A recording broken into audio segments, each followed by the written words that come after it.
우리 오늘 아침에 창세기 19장의 말씀을 보게 되는데요.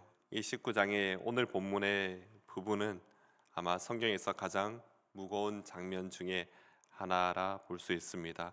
소돔과 고모라입니다. 인간의 죄악이 극에 달했던 이 도시가 하나님의 심판으로 한순간에 사라지게 되는 것을 보게 됩니다. 불과 유황이 비처럼 쏟아지고 기름 가마에서 나는 연기가 하늘로 가득 올라가게 됩니다. 이 장면을 볼 때 그저 단순한 자연재해라 이렇게 보여질 수가 없습니다. 그 이유는 성경에서 분명히 이야기하고 있습니다. 24절에 보시면요, 여호와께로부터 하늘에서 유황과 불을 비같이 소돔과 고모라에 내리사. 바로 하나님의 거룩한 심판의 그 현장이 오늘 본문에 나타나 있는 것입니다. 그러나 이 무서운 본문 속에서도 우리가 꼭 기억해야 될 메시지가 있다면요, 심판, 그러나 그럼에도 불구하고 구원의 메시지가 담겨져 있습니다. 그럼에도 이어지는 죄의 속성이 계속해서 우리에게 보여주고 있습니다. 사랑하는 성도 여러분, 이 소돔과 고모라의 이야기 단지 한 오래된 한 도시의 비극적인 스토리가 아닙니다. 이 말씀은 오늘 우리에게도 동일하게 질문합니다. 하나님은 죄를 어떻게 다루고 계시는가라는 것입니다. 성경은 이 질문에 분명히 대답합니다. 하나님의 말씀 결코 헛되지 않다라는 것이죠. 하나님의 심판은 미뤄질 수 있어도 절대로 사라지지 않는다라는 것입니다. 그래서 이제 우리는 먼저 하나님의 심판이 어떤 모습으로 얼마나 분명하게 임했는지를 오늘 본문을 통해 우리가 살펴보기를 소망합니다. 그 첫 번째가요, 바로 하나님의 심판은 반드시 현실이 된다. 우리는 이것을 기억해야 합니다. 소돔과 고모라 이 도시를 볼 때 하나님께서는요, 오래 참으셨음을, 그리고 하나님께서는 분명히 경고했음을 우리는 알 수 있어야 합니다. 그럼에도 이들은 이 하나님의 경고를 무시했습니다.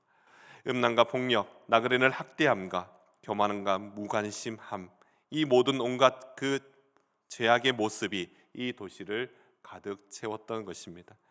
하나님은 의인 10명만 있어도 멸하지 않겠다고 말씀하셨지만 끝내 그 수조차도 없었습니다. 그리고 하나님의 심판은요, 철저하게 현실로 임하게 되는 것입니다. 25절에 보시면요, 그 성들과 온 들과 성에 거주하는 모든 백성과 땅에 난 것을 다 엎어 멸하셨더라. 이 심판의 모습이 정말 철저했던 것입니다. 소돔, 이 소돔 어떤 땅입니까? 우리는 롯이 소돔을 보았을 때 그 첫인상을 우리는 기억하고 있습니다. 창세기 13장 10절인데요, 이에 롯이 눈을 들어 요단 지역을 바라본즉 소알까지 온 땅에 물이 넉넉하니 여호와께서 소돔과 고모라를 멸하시기 전이었으므로 여호와의 동산 같고 애굽 땅과 같았더라. 바로 에덴 동산 같았던 곳, 애굽처럼 모든 것이 풍부한 곳이 바로 이 소돔과 고모라였지만, 그러나 이곳이 하루아침에 죽음의 땅이 되어버리는 것입니다. 오늘 본문에서 우리가 또 하나 잊지 말아야 될 인물이 있다면요, 바로 롯의 아내입니다. 모두가 아시는 대로 롯의 아내는 뒤를 돌아봄으로 인하여 소금 기둥이 되었습니다. 바로 소금 기둥입니다. 그녀의 몸은 소돔을 나왔지만 마음은 여전히 소돔에 남아있는 이 모습을 우리는 보게 됩니다. 심판은 단지 도시만 무너뜨리는 것이 아닙니다. 하나님의 말씀에 대한 그 태도가 어떠한지를 우리는 하나님께서 그 마음을 계속 보고 계신다는 것을 오늘 본문을 통해서 기억해야 하는 것입니다. 사랑하는 성도 여러분, 오늘도 하나님께서는 오래 참고 계신다라는 겁니다. 그러나 심판은 결코 사라진 주제가 아닙니다. 지금 우리가 살아가는 이때, 지금은 결코 아무 일도 안 일어나는 것 같지만 우리는 바로 지금의 이때가 하나님께서 참으시는 은혜의 때라는 것을 우리는 기억해야 될 줄로 믿습니다. 오늘 우리는 아직도 괜찮다, 지금은 아니라라고 이렇게 생각할지 모릅니다. 그러나 하나님의 심판은요, 반드시 현실이 된다라는 것을 우리는 기억해야 됩니다. 그러므로 오늘 이 새벽에 우리는 우리 자신에게 물어볼 수 있어야 되는데요, 나는 정말 하나님 앞에 제대로 서 있는가라는 것입니다. 아니면 롯의 아내처럼 몸은 나와 있지만, 몸은 이 교회에 있지만 여전히 세상에 우리의 마음을 두고 있는 것은 아닌지, 여전히 세상의 그 욕심에 우리가 마음을 두고 있는 것은 아닌지 우리는 다시 한번 생각해 봐야 합니다. 사랑하는 여러분, 이 심판의 이야기, 우리를 정죄하려는 말씀이 아니라 하나님이 오래 참으시고 또한 돌아오기를 기다리시는 바로 은혜의 때라는 것을 믿으시기 바랍니다. 그럼에도 여기서 끝이 아닙니다. 심판의 불이 쏟아지는 바로 그날, 도시 전체가 무너지는 그 순간에도 하나님께서는요, 한 사람을 잊지 않고 있습니다. 그는 완벽한 사람도 아니었습니다. 결단이 강한 사람도 아니었습니다. 그럼에도 하나님께서는 그 한 사람을 기억하고 계셨는데요. 그래서 우리가 기억해야 될 두 번째는요, 하나님은 심판 중에서도 자기 백성을 기억하고 계신다라는 것입니다. 이 심판의 장면이 일어나는 그 순간에, 잠깐의 짧은 순간이지만 27절과 28절에 보면요, 한 사람이 등장하게 됩니다. 바로 아브라함인데요. 27절과 28절 말씀 제가 읽겠습니다. 아브라함이 그 아침에 일찍 일어나 여호와 앞에서 서 있던 곳에 이르러 소돔과 고모라와 그 온 지역을 향하여 눈을 들어 연기가 옹기 가마의 연기같이 치솟음을 보았더라. 아브라함이 아마 어떠한 메시지를 받아서일까요? 아니면 하나님께서 그 마음을 주셨을까요? 하나님 앞에 서 있던 그곳에 이르게 됩니다. 그리고 자기의 친족이었고 자기의 피부지였던 롯이 살고 있는 그 땅에 연기가 일어나는 것을 보게 됩니다. 그 연기를 보면서 어떤 생각을 하게 될까요? 아마 큰 연기였고 누가 봐도 그곳이 불타고 있다는 것을 알 수 있을 만한 연기였습니다. 그런 상황을 봤을 때 아마 아브라함은 롯이 정말 살아있을까? 롯은 정말 괜찮을까? 그런 생각과 걱정이 아브라함 마음속에 가득하지 않았을까요? 그리고 아브라함은 이때는 하나님을 아는 사람이었습니다. 그러기에 하나님 앞에 이렇게 기도했을 것 같습니다.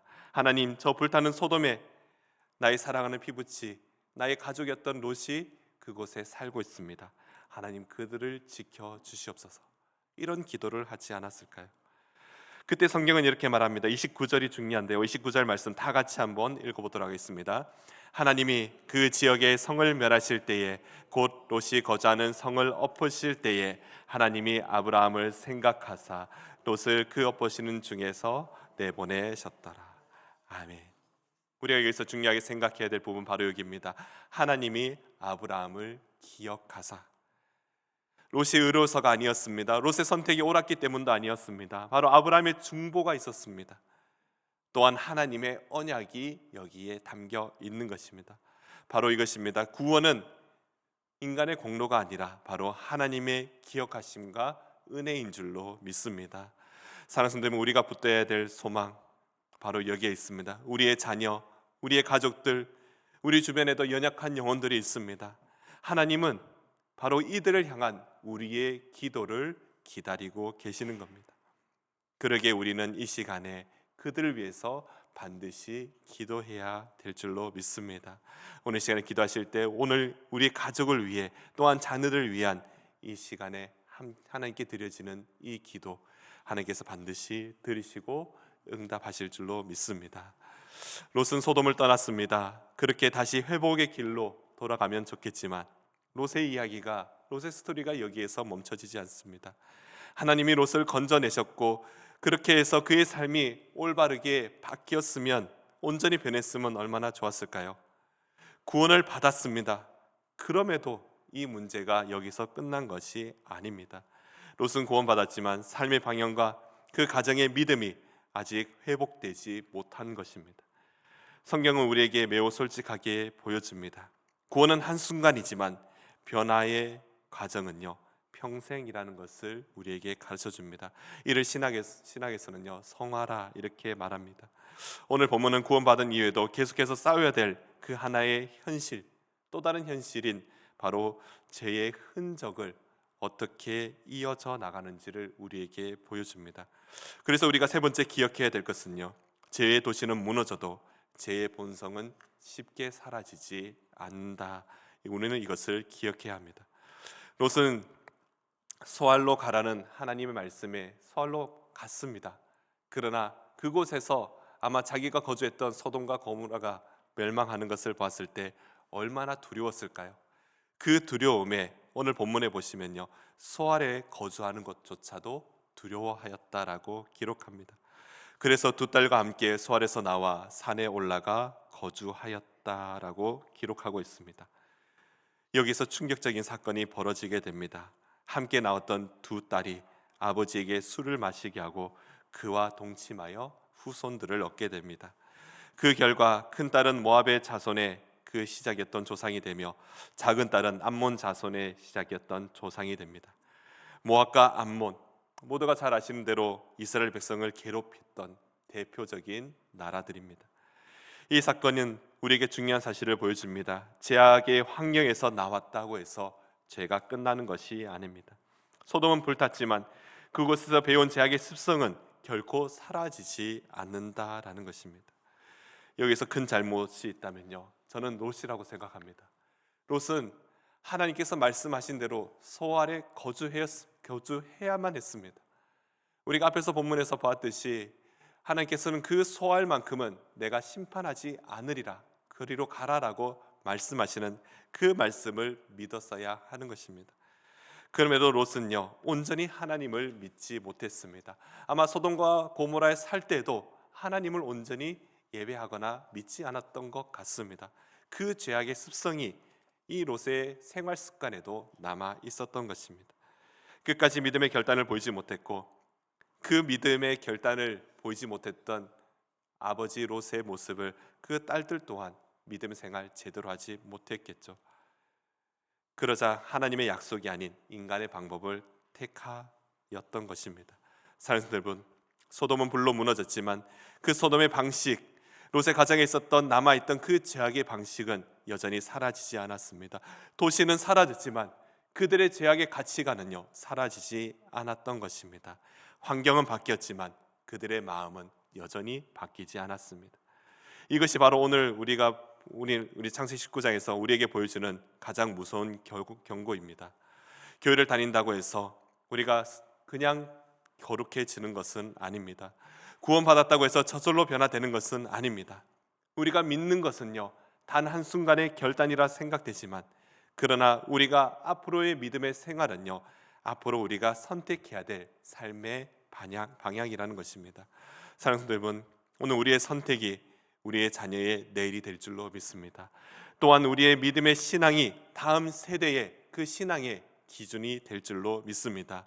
롯처럼 끌려 나오는 신앙이 아니라 아브라함처럼 스스로 제단 앞에서 그 신앙을 선택하며 그렇게 하나님 앞에 나아가는 우리 믿음의 성도분 되시기를 간절히 소망합니다. 또한 이 새벽에 함께 결단하며 기도하는 이 순간이 되기를 소망합니다. 주님, 우리의 삶의 방식을 바꿔 주시옵소서. 아니, 나 스스로가 그렇게 바꾸며 그렇게 선택하는 삶을 살아가게 하여 주시옵소서. 또한 내 가정의 그 방향이 바뀌어지게 하시고 또한 우리의 자녀들에게도 그 믿음의 유산을 남겨주게 하여 주시옵소서.